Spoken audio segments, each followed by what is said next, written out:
comments. Thank you. My name is Chris Dobson. I live at 2708 Buffalo Drive. I called in originally to talk about the term limits committee that y'all made today. I cannot fathom what kind of vision y'all have to actually go ahead and create a parallel committee with I think it's called the Diversity Committee. I didn't get a good name from the work session. But the two things are so different that they're not even comparable. One is about making sure that our citizens can live lives without fear of city employees. And the other is to keep y'all in your jobs at the city council. I wish that y'all had come down to some of the protests. I didn't make it out to as many as I wanted. But this is not a new thing with George Floyd. It was good to hear Jonathan Paul's name, but there's also Christian Taylor and Tavis Crane and O'Shea Terry and Margarita Brooks.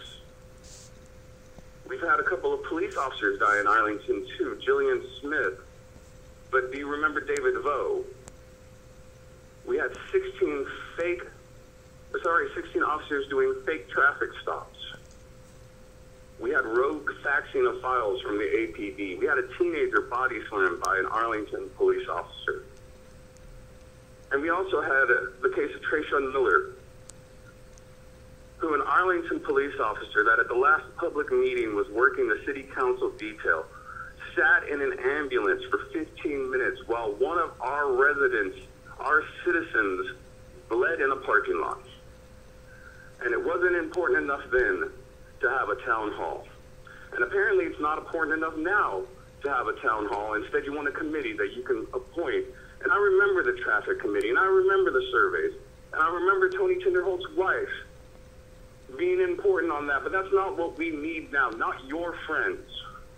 You can listen to the 3x3 crowd all day and all night, and you won't hear about what's important to the people of Arlington.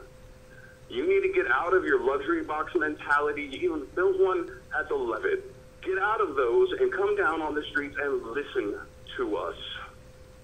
We have had an issue with our police for a long time, and I have heard nothing but cheerleading from you in the 12 years I have run for office. We need better. We deserve better. We voted for term limits to get better. And I applaud Marvin Sutton for being the only person I've seen with an appropriate vision of what needs to be done while we're going through a pandemic and a civic uprising to have legitimate voices heard that is bigger than anything in the last 50 years.